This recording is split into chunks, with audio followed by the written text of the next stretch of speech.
Mesdames et messieurs, amis internautes, bonjour. Depuis quelques jours, un article de Chris Yapi intitulé « Le wubisme de leur leader, M. Biwou, embarrasse de plus en plus les cadres du PDCI RDA ». Cet article fait couler beaucoup d'encre et de salive. Je rappelle que l'article a été publié sur la chaîne YouTube de Chris Yapi le lundi 21 octobre 2024. Nous sommes aujourd'hui le 22, sinon on est à 15 minutes du 23. Et donc, je me suis permis d'écouter et de lire cet article.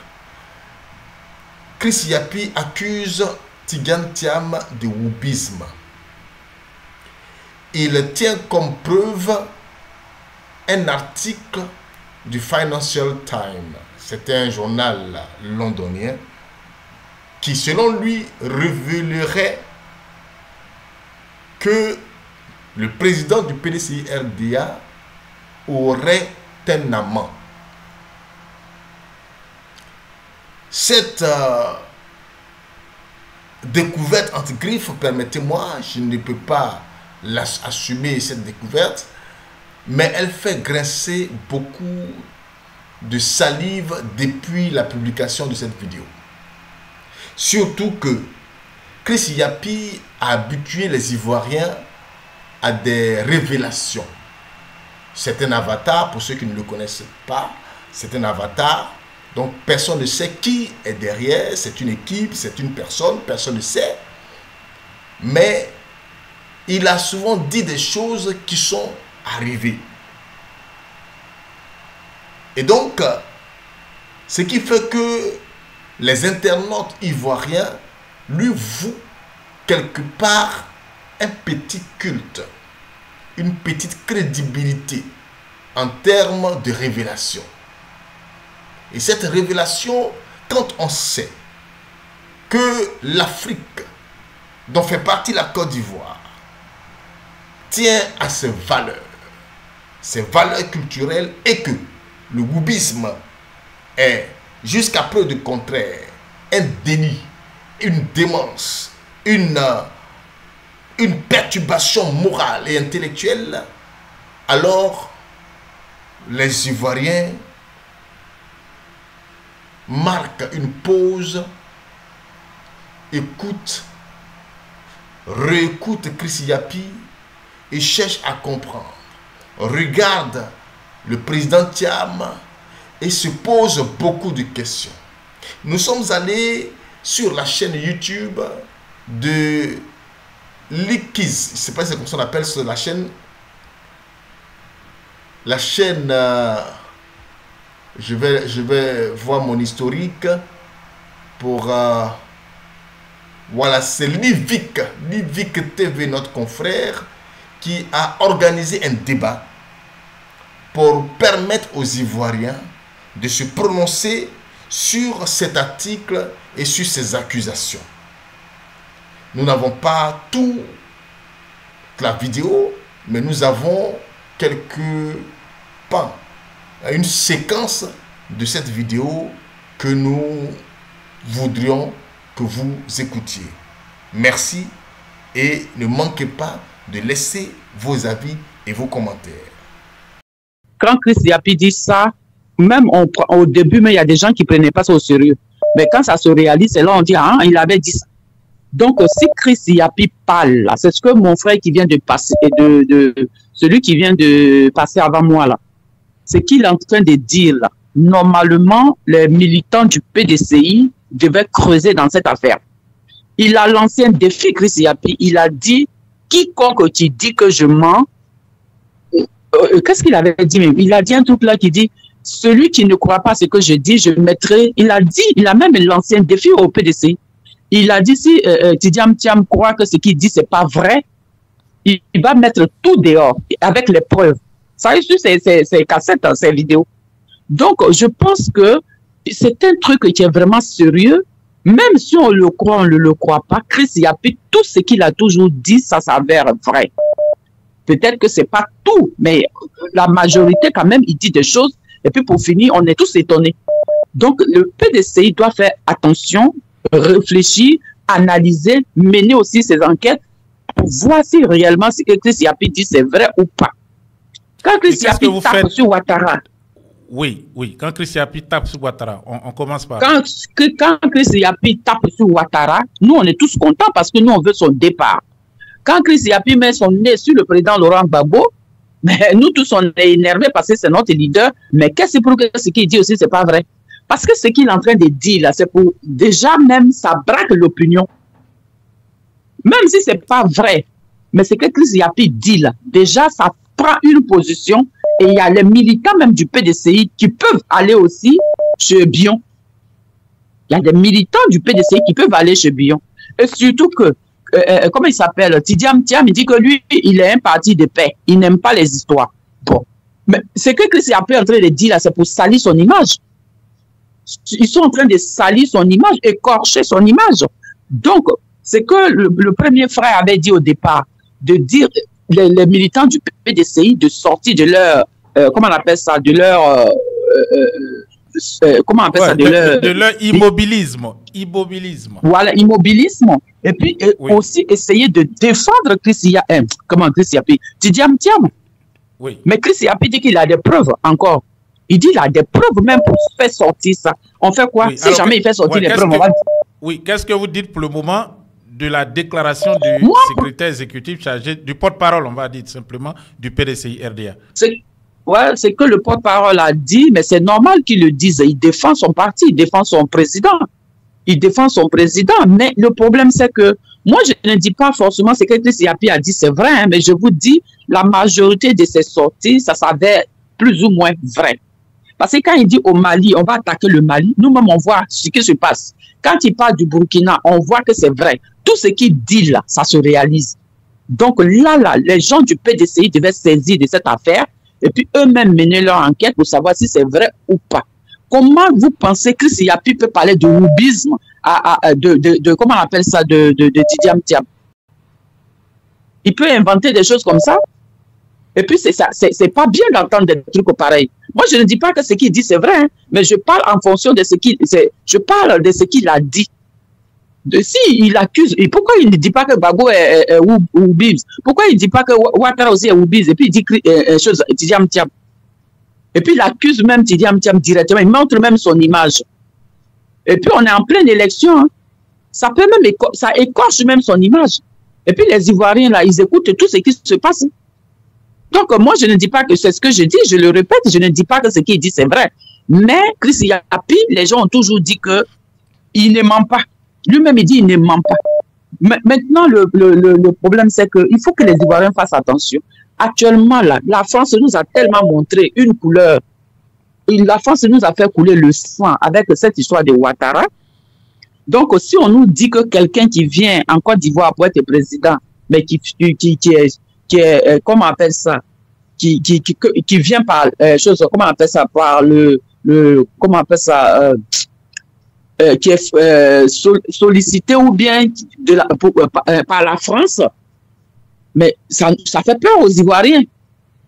Parce qu'on se dit, mais Ouattara, il nous a tellement créé soutenu par la France. Quels sont les éléments aujourd'hui qui prouvent que M. Thiam est soutenu par la France? Il a gagné l'élection à la tête du PDCI à la régulière.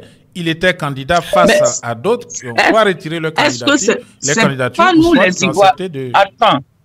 Oui. Ce ne sont pas les Ivoiriens qui le disent, c'est Chris Yapi qui le dit toujours. Moi, je parle par rapport à ce que Chris Yapi a dit. Moi, ce n'est pas moi qui le dis, puisque je ne suis pas dans les arcanes pour savoir s'il est soutenu par la France ou pas. Je te parle, je t'interprète ce que Chris Yapi dit. Donc, Chris Yapi dit que Tidiam Thiam est soutenu par la France. Donc, si il dit tout ça, ça fait peur aux Ivoiriens. C'est ce que je suis en train d'expliquer. Les Ivoiriens ne veulent plus entendre parler qu'un leader est soutenu par la France. Parce que Ouattara, ce qu'il nous a montré, ça fait tellement peur que nous sommes là. Avec l'AES, là, on n'a plus envie d'entendre quelqu'un qui vient au pouvoir et puis on dit qu'il est soutenu par la France. Regarde ce qui se passe au Sénégal. Vous-même, vous avez vu. Qui aurait cru à ça? Qui pouvait s'imaginer que le Sénégal n'est pas sorti? Ils sont contents avec la situation. Sinon, ils allaient manifester comme ils l'ont fait contre Macky Sall. Non, mais je vais...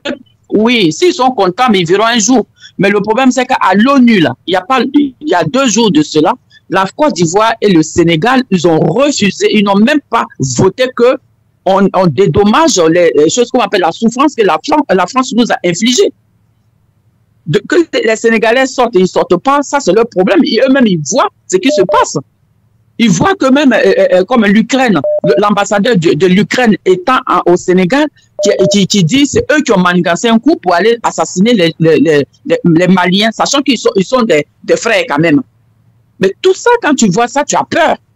Donc, Tidiane Thiam, son cas, moi, j'aurais voulu que les militants du PDCI, c'est pas la peine de rentrer, oui, c'est rentré, Bago a fait ça, PDCI a fait... Non, non, non. Ils sont en train de mettre de fausses accusations, ou vraies ou pas, sur votre leader. C'est pour écorcher son image, c'est pour salir son image. À vous de vous battre aussi, à vous de prouver le contraire. Mais si vous ne prouvez pas le contraire, ça veut dire qu'on doit avoir confiance à Chris Yapi. Et puis le salir comme ça pour mettre... Oui, oui. Okay, donc à vous de vous battre. Oui, à vous de vous battre parce que dire qu'il est oublié, dire qu'il est comme ça, dire qu'il a fait tomber la banque de la Suisse, dès qu'il a fait ça, tout ça c'est pour écorcher, salir son image. À vous de vous battre. Parce que si vous ne vous battez pas et que vous êtes assis dans votre villa et que vous êtes les jeunes du PDCI qui ne savent pas se battre, qui ont des cuillères en or dans la bouche, ils sont nés avec les cuillères. Vous voyez, c'est que les gens du PDCI, comment on appelle ça, PPACI sont en train de faire le quoi, Justin, ils se bagarrent. Hein. Même si Gbagbo, son nom n'est pas sur la liste pour le moment, mais ces militants-là, vous avez compris, c'est que quoi, Justin passe ici, l'autre passe ici, l'autre passe ici, puis tous les jeunes se battent. Mais le PDCI, c'est Tidiane Thiam seul qui est sur le terrain. Ils sont là pour applaudir, puis on salit, on dégrade l'image de votre leader. Il n'y a pas quelqu'un qui peut pour sortir, il n'y a pas quelqu'un pour le défendre. Mais si Tidiane Thiam ne sort pas, eux tous se sont assis, ils regardent. C'est quoi cette histoire-là? C'est le porte-parole, ceux qui sont, à part lui, il n'y a personne. Et puis toi, mon frère, comment ça s'appelle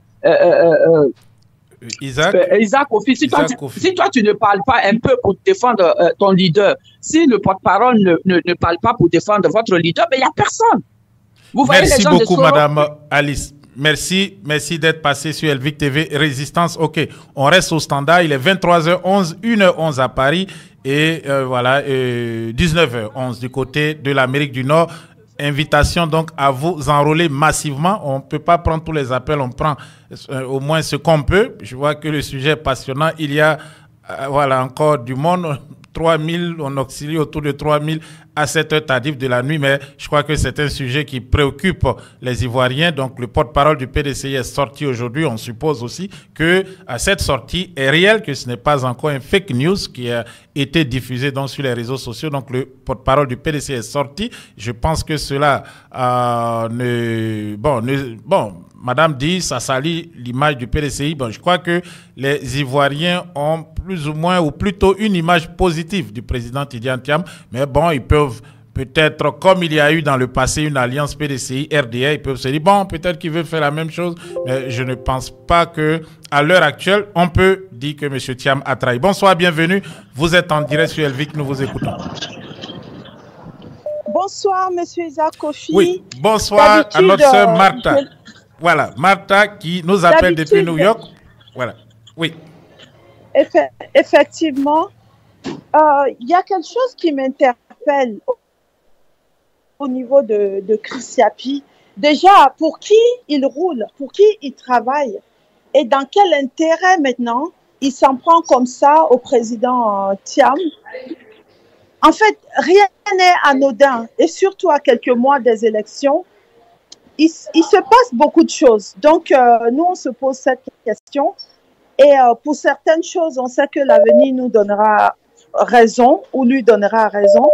Mais j'ai l'impression que tout est mis en place pour salir voilà, le président du PDCI qui est aussi le candidat.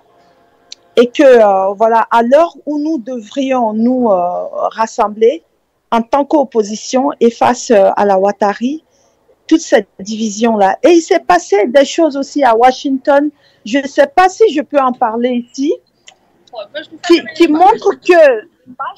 Oui, allez-y, allez-y. Qui montre qu'il y a beaucoup de gens qui s'en prennent comme ça à Ouattara, mais en fait qui sont avec lui.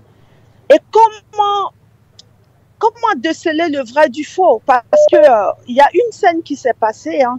Quand nous sommes arrivés à Washington devant l'ambassade de Côte d'Ivoire, il y a une caméra qui était déjà là, qui était braquée sur nous. Bon, on suppose que le but c'était de regarder et d'écouter tout ce qu'on avait à faire. Et donc, il y a une soroïste, la guêpe, qui faisait tout pour nous discréditer. Et quand on regarde, moi je ne regarde pas ces vidéos, mais quand on voit leur position, on a tendance à penser qu'ils sont contre Ouattara. Donc nous qui sommes contre Ouattara, contre le régime, contre les agissements, contre les crimes, tout de suite, ça crée une sympathie vis-à-vis de ces personnes-là, au point que des fois on oublie qu'il fut un temps où ils étaient avec Ouattara pour piller, pour tuer et pour mettre à feu et à sang la Côte d'Ivoire. Il y a quelque chose que j'ai appris en suivant les cours de fétiche de guerre, des cours d'éveil, c'est qu'il existe quelque chose qui s'appelle l'entrisme. C'est-à-dire qu'il y a des gens qui viennent vers vous, qui font semblant d'être avec vous, mais qui sont en réalité pour le camp adverse, mais qui sont là pour attendre le moment propice pour mener des actions qui vont dans l'intérêt du camp opposé.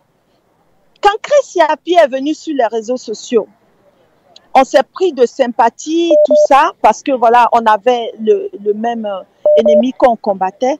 Mais de plus en plus, je vois que voilà, c'est pas quelqu'un que je suis tous les jours, mais les rares fois que je tombe là-dessus, je me pose des questions. Quel est l'intérêt aujourd'hui de s'aimer le doute dans le cœur des Ivoiriens? Moi, je suis du PPACI. Tout ce que je demande, c'est que nous fassions bloc et qu'on aille comme un seul homme pour mettre à mort ce régime-là. Pour mettre déjà hors d'état de nuire cet instrument qui s'appelle la CEI, mais qui n'en est pas une, puisque c'est un instrument qui sert le régime dictatorial qui veut encore s'accaparer du pouvoir, non pas pour la deuxième fois, non pas pour la troisième fois, mais pour la quatrième fois. C'est ce qui nous intéresse. Donc tout ce qui est diversion, tout ce qui est propos qui a tendance à nous diviser, dans quel intérêt ces gens-là le font? Devant l'ambassade de la Côte d'Ivoire à Washington, c'est vrai qu'il y avait des gens de Ouattara qui sont venus un peu de façon agressive, mais la plus agressive, c'était la guerre de Soro, qui a même plié, excusez-moi, je suis à Midtown et il fallait que j'intervienne, qui a même refusé qu'on montre la pancarte du président Gbagbo. Et quand j'ai voulu sortir la pancarte, elle s'est appuyée dessus, donc ça a abîmé. Dans quel intérêt? Moi, je me pose la question. Et il y a aussi cette démarche qui a été entreprise pour soustraire de l'argent à nos camarades, en fait, nos camarades avec qui on se mobilise d'habitude. Donc, c'est des Ivoiriens qui sont de différents bords, de PDCI, de PPACI. Elle nous a soustrait de l'argent disant qu'elle allait acheter le nécessaire pour cette mobilisation, tout ce qui concerne la logistique, tout ça. Et au final, c'est nous qui avons payé tous les frais encore. Donc, on voit bien qu'il y a de l'escroquerie, il y a aussi l'envie de diviser, mais toutes ces actions-là combinées, ça sert à Ouattara, ça sert même pas à Soro Guillaume. Ça sert même pas à Soro Guillaume. Donc je demande, excusez-moi, je suis à Midtown, il y a du bruit, mais je me suis dit, il faut que je parle. Ça fait un moment que je prends sur moi, surtout ces 9 derniers mois, ces 9 dernières semaines, excusez-moi, il fallait que j'en parle. Donc là, et c'est pas que nous, hein. Donc, je parle de la guêpe qui a pris de l'argent aussi avec des gens, des panafricains, soi-disant, on va faire la mobilisation. Cette mobilisation que nous, on était en train d'organiser depuis l'année dernière. Et comme vous le savez, on le fait toujours sous fonds propres. Donc, Déjà, les panafricains qui ne sont pas ivoiriens nous associent à ces gens-là et ils nous disent clairement, l'argent qu'on a donné pour qu'on paye notre transport jusqu'à d'ici, on n'a rien vu dedans. Déjà, les Ivoiriens n'ont pas une bonne image par rapport au broutage, aux choses comme ça. Donc, de se voir sali comme ça pour des gens qui ont du sang sur la main et qu'on se fait violence pour marcher avec eux, ce n'est plus acceptable. J'en appelle ici à mon chef suprême, le président Gbagbo, qui a pardonné, qui a toléré l'intolérable, qui a supporté l'insupportable. L'appel de Bonoua, nous on l'a écouté. Mais il y a des gens qui profitent de cet élan-là pour venir créer vraiment des situations qui sont favorables à Ouattara, alors que nous sommes à l'étape maintenant du compte à rebours pour les élections, si élections il y a. Donc, j'avertis tous les Ivoiriens, faisons très attention. L'ennemi qu'on a répertorié, c'est ceux du RDR. Mais les pires, c'est ceux qu'on n'a pas encore dévoilés. Et pensons à la méthode de l'entrisme. Des gens qui viennent avec des noms qui sont très attrayants parce qu'on est très croyant quand quelqu'un dit Christ, tout de suite on pense à Jésus-Christ. Qu'est-ce qui prouve qu'il ne travaille pas avec le Quai d'Orsay? Que des choses qu'il a prévues n'ont pas été préméditées dans ce sens-là. Faisons vraiment attention parce que si 2025 nous échappe, on aura encore longtemps à souffrir. Pensons aux enfants qui sont dans la rue, qui sont livrés à eux-mêmes. Pensons à la maman à laquelle ils ont cassé le commerce. Pensons à plus de 50 000, ces 50 000 personnes qui ont été tuées ou portées disparues et qui attendent que justice soit rendue.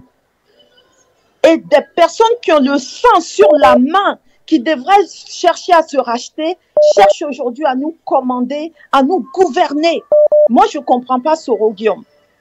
Le minimum qu'il puisse faire, c'est de s'allier à des gens qui ont les mains propres et qui ont un vrai programme de gouvernance pour la Côte d'Ivoire. Non pas de chercher à se venger de son ex-mentor, soit disant, tu as promis que je sois président après toi, il faut que coûte je le devienne.